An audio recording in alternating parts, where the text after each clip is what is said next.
दोस्तों, बीजेपी का एक और बुरा सपना सच हो चुका है। अरविंद केजरीवाल एक बार फिर से जेल के बाहर आ रहे हैं। जमानत दे दी है सुप्रीम कोर्ट ने उनको। लेकिन इन सब के बीच दोस्तों, सोशल मीडिया में एक अलग तरह की चर्चा भी शुरू हो गई। लोग इस बात को लेकर चर्चा करने शुरू कर चुके हैं कि एक दिन पहले DY चंद्रचूड़ के घर मोदी जी जाते हैं। चंद्रचूड़ के घर मोदी जी भगवान गणपति के दर्शन करते हैं और अगले दिन अरविंद केजरीवाल को राहत मिल जाती है। दोस्तों, इन दोनों ही खबरों के बीच क्या कोई कनेक्शन है? सब कुछ मैं आपको तफसील से बताऊंगी और आपको ये भी बताने वाली हूं कि अरविंद केजरीवाल एक बार फिर से रिटर्न कर रहे हैं, भारत की पॉलिटिक्स में जेल से बाहर आ रहे हैं। तो ये कैसे बीजेपी के लिए एक बहुत खतरनाक और बुरा सपना साबित हो सकता है। सबसे पहले तो मैं दोस्तों आपको इस तस्वीर को लेकर बता देती हूँ। दरअसल आज सुबह से ही बहुत से लोग इस बात को लेकर चर्चा कर रहे थे कि आज सुप्रीम कोर्ट में अरविंद केजरीवाल को जमानत मिलेगी कि नहीं मिलेगी CBI वाले मामले में। इसे लेकर जो फैसला सुरक्षित रखा गया था वो फैसला सुप्रीम कोर्ट ने आज सुनाना है। तो बहुत से लोग इस बात को लेकर चर्चा दबी जुबान करने लगे थे कि देखिए, DY Chandrachud chief justice of India के घर मोदी जी गए गणपति जी के दर्शन करने के लिए और अब अरविंद केजरीवाल की जमानत पर फैसला सुप्रीम कोर्ट ने सुनाना है। हालांकि यहाँ मैं आपको बता दूं कि अरविंद केजरीवाल की जमानत पर जो फैसला सुरक्षित रखा गया था और जो फैसला अब सुनाया गया और उनको जमानत मिल गई, ये 2 जजों की बेंच है, जो कि CGI इसमें शामिल नहीं है। ये CGI की बेंच नहीं है। लेकिन बात तो इंस्टीट्यूशन की हो रही थी ना।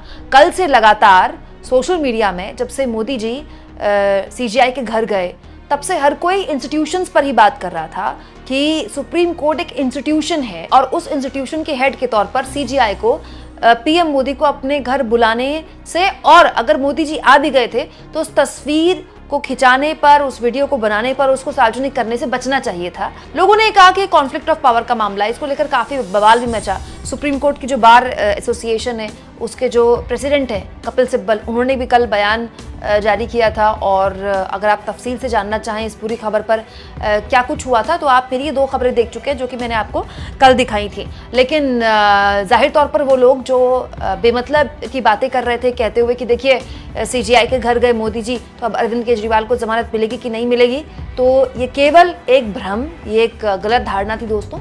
वैसे भी अरविंद केजरीवाल को तो जमानत मिलनी ही थी, क्योंकि ED वाले मामले में तो उनको, PMLA वाले मामले में तो जमानत पहले मिल गई थी, जिसमें जमानत मुश्किल होती है मिलना।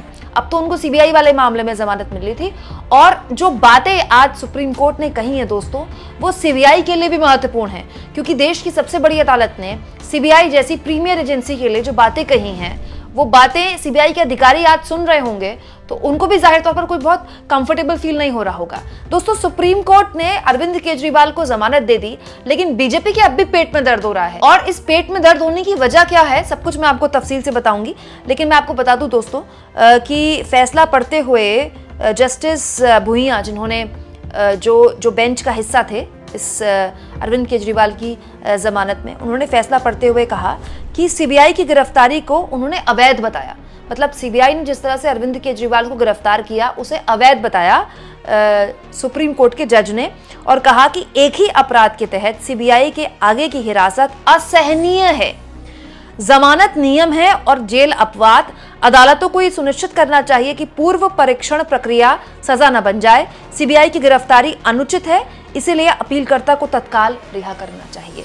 मतलब आप सोचिए दोस्तों, इससे पहले कई मामले हुए, चाहे वो मनीष सिसोदिया का मामला हो, जिस तरह से उनको जमानत मिली, उसके बाद अरविंद केजरीवाल को ED वाले मामले में सुप्रीम कोर्ट ने जमानत दे दी, और अब इस CBI वाले मामले में अरविंद केजरीवाल को सुप्रीम कोर्ट ने जमानत देते हुए तीनों बार एक ही बात बोली कि जेल अपवाद है।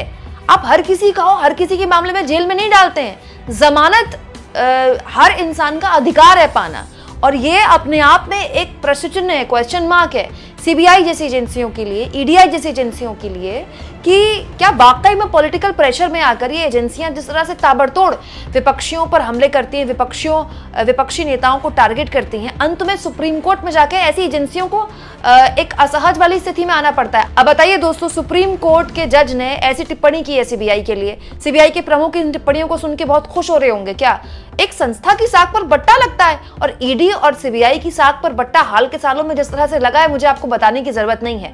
इन सब के बीच गोदी मीडिया और बीजेपी का खेल भी शुरू हो गया है। जब से मैं अरविंद केजरीवाल की जमानत मिली है दोस्तों, मैं न्यूज चैनल्स देख रही थी ये समझने के लिए कि किस तरह से न्यूज चैनल में खबर चल रही है। एक्चुअली में अरविंद केजरीवाल की जमानत बहुत बड़ी खबर है दोस्तों। हरियाणा में अरविंद केजरीवाल की पत्नी लगातार प्रचार कर रही है, लेकिन क्योंकि केजरीवाल हरियाणा से आते हैं, हरियाणा चुनाव में आम आदमी पार्टी का भले ही कोई बहुत बड़ा जनाधार ना हो, लेकिन अरविंद केजरीवाल अगर बाहर होते तो आप अलग तरह से हरियाणा का चुनाव लड़ती, लेकिन अब केजरीवाल बाहर आ गए तो लड़ेगी जाहिर तौर पर। दोस्तों राजनीतिक तौर पर अरविंद केजरीवाल का ठीक हरियाणा चुनाव से पहले, और अब दिल्ली के चुनाव भी होने हैं अगले साल फरवरी में, उनसे पहले बाहर आना एक बहुत बड़ा न्यूज इवेंट है। लेकिन न्यूज चैनल्स के लिए इंपॉर्टेंट ये नहीं था कि अरविंद केजरीवाल को जमानत मिल गई, इंपॉर्टेंट ये था कि फायदा क्या हुआ जमानत मिलने का। वो मुख्यमंत्री के तौर पर फाइनल्स में तो साइन कर नहीं पाएंगे, वो कैबिनेट की बैठक तो ले नहीं पाएंगे। हालांकि दोस्तों इस पूरे मामले में अरविंद केजरीवाल के जो वकील हैं, आम आदमी पार्टी के जो वकील हैं, उन्होंने कहा है कि इस मामले को लेकर भी वो सुप्रीम कोर्ट के समक्ष जाएंगे कि आखिर मुख्यमंत्री के तौर पर वो काम क्यों नहीं कर सकते हैं। हालांकि राजनीतिक तौर पर अरविंद केजरीवाल की दोस्तों ये बहुत बड़ी जीत है। लोकसभा चुनाव के दौरान भी 20 दिन की उनको राहत मिली थी और 20 दिन में उन्होंने पूरे देश में घूम घूम कर न केवल अपनी पार्टी बल्कि इंडिया गठबंधन के लिए भी प्रचार किया था। और अब तो अरविंद केजरीवाल बाहर आ गए हैं। अब हरियाणा में अरविंद केजरीवाल प्रचार करेंगे तो वो हरियाणा के चुनाव को किस तरह से और दिलचस्प बनाएगा ये देखने वाली बात होगी। लेकिन अरविंद केजरीवाल आज शाम तक जब बाहर आएंगे तो आप ये मान के चलिए कि उनका बाहर आना सबसे बड़ी मुसीबत बीजेपी के लिए होगा, क्योंकि हरियाणा में आम आदमी पार्टी अगर मजबूती से चुनाव लड़ती भी है तो वो किसको नुकसान पहुंचाएगी, किसको फायदा पहुंचाएगी और कितनी सीटें निकाल पाएगी ये सब जानते हैं। दोस्तों हरियाणा में टोटल एंटी इनकम्बेंसी का चुनाव है। ये सरकार के खिलाफ चुनाव बनाने की कोशिश कर चुकी है कांग्रेस और बीजेपी तो अपने उम्मीदवारों की सूचियां भी जारी कर चुकी है। बहुत आगे बढ़ चुका है हरियाणा का चुनाव। हाँ, इसमें केजरीवाल की मौजूदगी हरियाणा के चुनाव में असर डाल सकती है, हेडलाइन बना सकती है, लेकिन कितनी सीटें निकाल लेगी आम आदमी पार्टी ये कहना अभी बहुत थोड़ा सा जल्दबाजी होगी। हाँ, अरविंद केजरीवाल की मौजूदगी हरियाणा के चुनाव को दिलचस्प जरूर बना देगी, इंपॉर्टेंट जरूर बना देगी, लेकिन एक्चुअली में अरविंद केजरीवाल जिस चुनाव के लिए कमर कसने वाले हैं दोस्तों वो दिल्ली का चुनाव है, क्योंकि अगले साल फरवरी में होने वाला है दिल्ली का चुनाव। और अरविंद केजरीवाल ने पिछले 10 सालों में मोदी जी को छका दिया दिल्ली में। मतलब मोदी जी ने किस किस राज्य में जाके प्रचार नहीं किया। मोदी जी ने 2014 में प्रचंड बहुमत की सरकार बनाई, 19 में प्रचंड बहुमत की सरकार बनाई, लेकिन दोनों बार लोकसभा चुनाव में प्रचंड जीत के बाद जहां पर सबसे पहले हार का सामना करना पड़ा मोदी जी को वो दिल्ली था। दिल्ली में बीजेपी की जो स्थिति है, मतलब करीब 2 दशक से ज्यादा का वक्त हो गया है, बीजेपी की सरकार ही नहीं बनी है दिल्ली में। और दिल्ली में बीजेपी के लोग, बीजेपी के नेता पार्टी आला कमान से कह रहे हैं हमको कोई नेता दे दो, हमारे पास नेता नहीं है। और दिल्ली में सब जानते हैं दोस्तों, चाहे वो कांग्रेस पार्टी हो चाहे वो बीजेपी हो, किसी के पास कोई नेता नहीं है। दिल्ली का एक ही नेता है और वो है अरविंद केजरीवाल। और अरविंद केजरीवाल की पूरी प्राथमिकता इस वक्त दिल्ली में अगले साल फरवरी में होने वाले विधानसभा चुनाव को लेकर होगी, जिसमें अब बहुत कम वक्त बचा है। तो अरविंद केजरीवाल कैसे अब बीजेपी के लिए और मुसीबत बढ़ाते हैं और इसके साथ साथ दोस्तों हरियाणा के चुनाव को कैसे दिलचस्प बनाते हैं, इस पर सबकी निगाहें बनी रहेंगी।